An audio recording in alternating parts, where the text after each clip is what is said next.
പ്രിയൻ Israel ഈ Syrian പ്രസിഡന്റിന്റെ വസതിക്ക് സമീപം ബോംബാക്രമണം നടത്തി. ഇപ്പോൾ ഈ അടുത്തായിട്ട് കുറേയേറെ പ്രശ്നങ്ങൾ നിലനിൽക്കുന്നുണ്ട്. എന്താണ് കാരണം?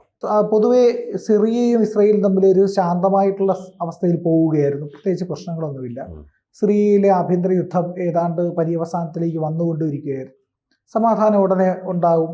ഇടക്കാല സർക്കാർ പുതിയ ഭരണഘടനയൊക്കെ ഉണ്ടാക്കി ഭരണം തുടരും. ഇത്തിരി ഓർത്തഡോക്സ് സർക്കാർ ആണെങ്കിൽ കൂടിയും അങ്ങനെ ഒരു പ്രതീക്ഷയിലേക്ക് ഒരു സെമി ഡെമോക്രസി, പൂർണ്ണ ജനാധിപത്യം പറയാൻ കഴിയില്ല, ഒരു മതാധിഷ്ഠിതമായിട്ടുള്ള ഒരു സെമി ഡെമോക്രസി, അർത്ഥ ജനാധിപത്യ വ്യവസ്ഥയിലേക്ക് അത് പോകാനുള്ള സാധ്യതയാണ് കണ്ടിരുന്നത്. പക്ഷെ ഇവിടെ അതെല്ലാം അട്ടിമറിച്ചുകൊണ്ട് ചെറിയൊരു പ്രശ്നം ഉടലെടുത്തിരിക്കുന്നതെന്ന് വെച്ചാൽ സിറിയയിലെ ഡ്രൂസ് എന്ന് പറയുന്ന മതവിഭാഗമുണ്ട്. വളരെ ന്യൂനപക്ഷമായിട്ടുള്ള ഒരു വിഭാഗമാണ്. ഇവർ താമസിക്കുന്ന മേഖലകളിൽ ഈ സിറിയയുടെ സേനാ വിന്യാസം ഉണ്ടാക്കി, സൈനിക വിന്യാസം നടത്തി. സൈനിക വിന്യാസം നടത്തിയപ്പോൾ സ്വാഭാവികമായിട്ടും അവരുടെ വിശ്വാസവുമായിട്ട് ഈ ഇസ്ലാമിക് രാജ്യത്തിൻ്റെ ഇസ്ലാമിക സൈന്യത്തിന് ഒരു ചെറിയ പ്രശ്നങ്ങൾ ഉണ്ടാവുമല്ലോ സ്വാഭാവികമായിട്ടും. അങ്ങനെ ഉണ്ടായ പ്രശ്നങ്ങളാണ് ഇതിൻ്റെ അടിസ്ഥാന കാരണം. പക്ഷെ അത് ചെറിയ പ്രശ്നങ്ങളിൽ അങ്ങ് അവസാനിക്കുമെന്നാണ് വിചാരിച്ചിരുന്നത്. ഒരു രൂക്ഷമായിട്ടുള്ള ഒരു പ്രതിസന്ധി ഇല്ലെങ്കിൽ ഒരു സംഘർഷം, യുദ്ധം, ഇങ്ങനെയുള്ള കാര്യങ്ങളിലേക്ക് പോകില്ല. ഇത് ഒരു ആഭ്യന്തരമായിട്ടുള്ളൊരു പ്രശ്നമായിട്ട് നടന്നതിന് ആ പ്രശ്നം വഷളാവാതെ തന്നെ അങ്ങ് പോകുമെന്ന്. പക്ഷേ ചുരുങ്ങിയ ദിവസങ്ങൾ കൊണ്ട് ഇതിനകത്ത് പ്രശ്നങ്ങൾ വഷളാവാൻ തുടങ്ങി. അതായത് ഈ ഡ്രൂസ് വിഭാഗത്തിലെ ആൾക്കാരും സർക്കാർ സേനയും തമ്മിൽ സംഘർഷത്തിലേക്ക് പോയി. ആ സംഘർഷം ചെറിയ തോതിലുണ്ടായിരുന്നത് വലിയ തോതിലേക്ക് മാറി. അങ്ങനെ രാജ്യത്തിൻ്റെ വിവിധ ഭാഗങ്ങളിലുള്ള ഡ്രൂസ് വിഭാഗവും ഈ സൈന്യവും തമ്മിൽ, സിറിയൻ സൈന്യവും തമ്മിൽ പോരടിക്കാൻ തുടങ്ങി. ഇത് സംഘർഷം രൂക്ഷമായപ്പോൾ 100-ലേറെ പേരാണ് അവിടെ കൊല്ലപ്പെട്ടത്. അങ്ങനെ ഈ കൊലപാതകങ്ങൾ വർദ്ധിച്ചു വരുമ്പോഴത്തേക്ക് ഇസ്രായേൽ ഇതിൽ ഇടപെട്ടു. ഇസ്രായേൽ ഇടപെടാൻ ഒരു കാരണമുണ്ട്. അതായത് ഡ്രൂസ് എന്ന് പറയുന്ന മതവിഭാഗം ഇസ്രായേലുമായിട്ട് അടുത്ത് നിൽക്കുന്നതാണ്. അതിലുള്ള ഒരുപാട് ആൾക്കാർ ഇസ്രായേൽ സേനയുടെ ഭാഗമാണ്. അപ്പോൾ ഇസ്രായേൽ സേനയുടെ ഭാഗവും ഇസ്രായേലിൻ്റെ ഭാഗവും എന്ന് പറയുമ്പോൾ ഇസ്രായേലിന് പ്രിയപ്പെട്ടവരാണ്. അപ്പോൾ ഇസ്രായേൽ ഒരിക്കലും അവരെ തള്ളിപ്പറയാനോ അല്ലെങ്കിൽ അവരെ അപകടത്തിലേക്ക് തള്ളിവിടാനോ ഒരിക്കലും ശ്രമിക്കില്ല. അതുകൊണ്ട് തന്നെ ഇസ്രായേൽ അൽ ഷര ഭരണകൂടത്തിനെതിരെ ഒരു നീക്കം നടത്തി. ആ നീക്കമാണ്, അതിൻ്റെ ആദ്യ പടിയാണ് നമ്മളിപ്പോൾ കണ്ടത്. അൽ ഷരായുടെ ഔദ്യോഗിക വസതിക്ക് സമീപം 100 മീറ്റർ മാറിയിട്ട് ഇസ്രായേൽ ഒരു ബോംബ് ഇട്ടു. ഇത്തിരി ശക്തിയുള്ള ബോംബ് തന്നെയാണ് ഇട്ടത്. ഈ ബോംബാക്രമണത്തിന് പിന്നാലെ ഇസ്രായേലിന് സിറിയയ്ക്ക് ഇത് വലിയ ഒരു ക്ഷീണം ഉണ്ടാക്കി. ഇത് ഞങ്ങളുടെ രാജ്യത്തിനകത്ത് കടന്നു വന്ന് ആഭ്യന്തര പ്രശ്നം നിലനിൽക്കെ ഇസ്രായേൽ ചെയ്തത് യുദ്ധത്തിനുള്ള വഴിയാണ് തുറക്കുന്നത് എന്നാണ് അൽ ഷര ഭരണകൂടം. അൽ ഷര ഭരണകൂടത്തിന് യാതൊരു തരത്തിലുള്ള നിലനിൽപ്പിനുള്ള സാധ്യതയില്ല. വലിയ പ്രതിരോധത്തിലാണ് ആ രാജ്യമുള്ളത്. അങ്ങേയറ്റം തകർന്നടിഞ്ഞ, അല്ലെങ്കിൽ തന്നെ സിറിയ ആഭ്യന്തര കലഹം മൂലം ഒന്നും അല്ലാതായിരിക്കുകയും അതിൽ നിന്ന് ഉയർന്നു വരുന്നതേ ഉള്ളൂ, ഒന്ന് മോചനം നേടുന്നേ ഉള്ളൂ. അപ്പോഴത്തേക്കും ഇസ്രായേലുമായിട്ടൊരു യുദ്ധത്തിന്റെ ശേഷിയൊന്നുമില്ല. അഥവാ ഇസ്രായേൽ യുദ്ധത്തിന് പോയി കഴിഞ്ഞാൽ തന്നെ ഇസ്രായേൽ തകർത്ത് തരിപ്പണമാക്കും സിറിയയെ. അങ്ങനെ ഒരു പ്രശ്നത്തിലാണ് ഇപ്പം നിൽക്കുന്നത്. അപ്പം അതുകൊണ്ട് തന്നെ ഈ ന്യൂനപക്ഷമായ ഡ്രൂസ് മതവിഭാഗത്തിന് ഭീഷണിയാകുന്ന വിധം സേനാവിന്യാസം നടത്താൻ കഴിയില്ല എന്ന് ഇസ്രായേൽ സിറിയയെ വാൺ ചെയ്യുകയും ചെയ്തു. ഈ വിഭാഗം കൂടുതലും നമ്മുടെ ഈ ഗോലൻ കുന്നുകളിൽ താമസമാക്കിയ ആൾക്കാരാണ്. ഗോലൻ കുന്നുകൾ, അതായത് ഗോലൻ കുന്നുകൾ ഇസ്രായേൽ പിടിച്ചെടുത്തതാണ് സിറിയയുടെ കയ്യിൽ നിന്ന്. ആ പ്രദേശം വിട്ടുകൊടുത്തുമില്ല.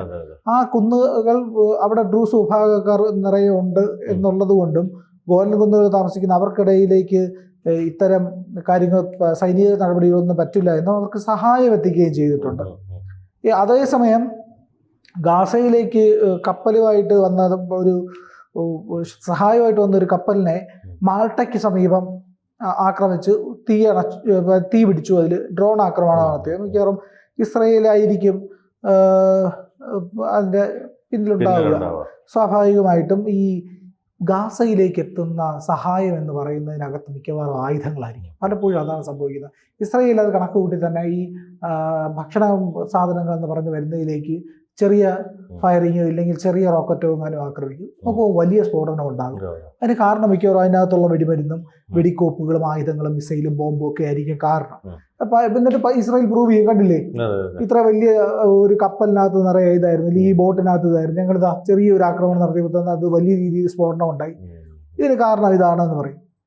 അങ്ങനെ വരുന്നതോടുകൂടി തന്നെ ഈ ഇസ്രായേലിന്റെ ആക്രമണം രൂക്ഷമാവുകയും ചെയ്യും.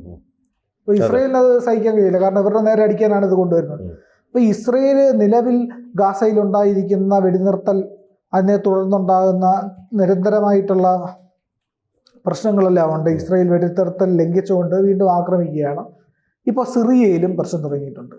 എന്നാൽ ഇതിലേക്ക് സിറിയയിലേക്ക് കൂടുതൽ പ്രശ്നങ്ങൾ വ്യാപിച്ചാൽ ഇറാൻ ഇടപെടുമോ എന്നുള്ളൊരു പ്രശ്നമുണ്ട്. കാരണം ഇറാൻ ഇപ്പോൾ കൂടുതലും ശ്രദ്ധ കൊടുക്കുന്ന യുറേനിയം സമ്പുഷ്ടീകരണത്തിനും ഈ പറയുന്ന ബാലിസ്റ്റിക് മിസൈലുകളുടെ നിർമ്മാണത്തിലുമാണ്. അപ്പോൾ അമേരിക്ക അതിനെ വാൺ ചെയ്തിട്ടുണ്ട്. ഇപ്പോൾ എങ്കിലും ഇത് തുടർന്നുകൊണ്ടിരിക്കുക, അവർ നിർമ്മാണം തുടരുകയാണ്, യുറേനിയം സമ്പുഷ്ടീകരിച്ചുകൊണ്ടിരിക്കുകയാണ് അവർ. അങ്ങനെ ചെയ്ത് ആറ്റം ബോംബിലേക്ക് അവർ കടക്കുകയാണ്. എല്ലാ വിഭവങ്ങളും, അതായത് ഒരു ആറ്റം ബോംബിന് വേണ്ടിയിട്ടുള്ള അണുവായുധം ഉണ്ടാക്കാനുള്ള എല്ലാ വിഭവങ്ങളും അവരുടെ കയ്യിൽ ലഭിച്ചു എന്നുള്ള സ്ഥിരീകരണം അമേരിക്കയ്ക്ക് ഉണ്ടായി, അമേരിക്കയ്ക്ക് കിട്ടിയത്. അപ്പോൾ അമേരിക്കയുടെ പ്രതിരോധ സെക്രട്ടറി ഇപ്പോൾ അതിനെ വാൺ ചെയ്തിട്ടുണ്ട്, നിങ്ങൾ ചെയ്യരുത്, വലിയ വില കൊടുക്കേണ്ടി വരുമെന്നുള്ളത് അമേരിക്ക വാൺ ചെയ്തിട്ടുണ്ട്. പക്ഷെ അതെന്തായാലും നല്ല പ്രവണത അല്ല നമുക്കറിയാം.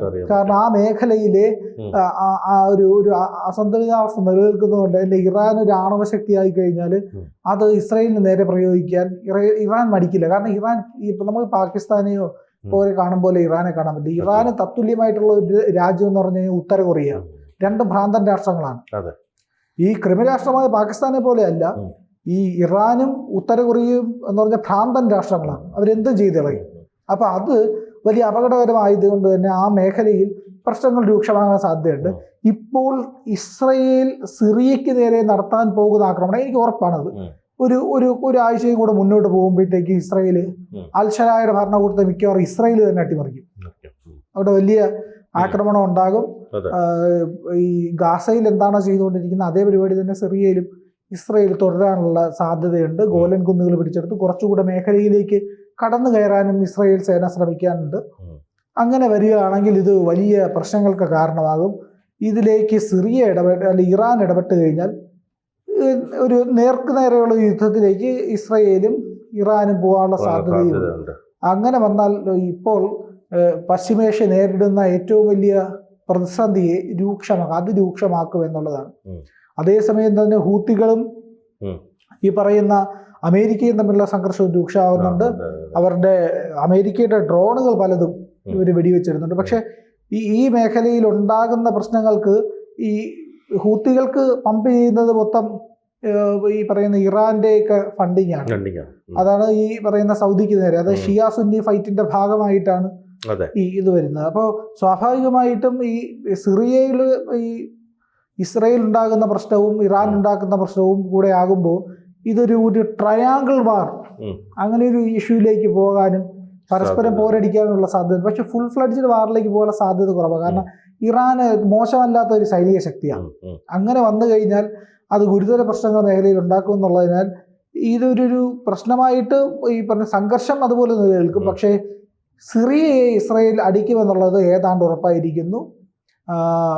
അതിന് ഏതാണ്ടൊരു നമുക്ക് കൺഫർമേഷനാണ് ഇപ്പോൾ വരുന്ന ഈ ഡ്രൂസ് വിഭാഗക്കാരുടെ സംരക്ഷണത്തിന് വേണ്ടിയിട്ട് ഇസ്രായേൽ ഇറക്കി പുറപ്പെട്ടിരിക്കുന്നത് എന്നുള്ളത് നമുക്ക് അനുമാനിക്കാൻ കഴിയുന്നതാണ്. കൂടുതൽ വാർത്തകളും വിശേഷങ്ങളും നിങ്ങളിലേക്ക് എത്താൻ ABC മലയാളം സബ്സ്ക്രൈബ് ചെയ്യുക, ബെൽ ബട്ടണും അമർത്തുക.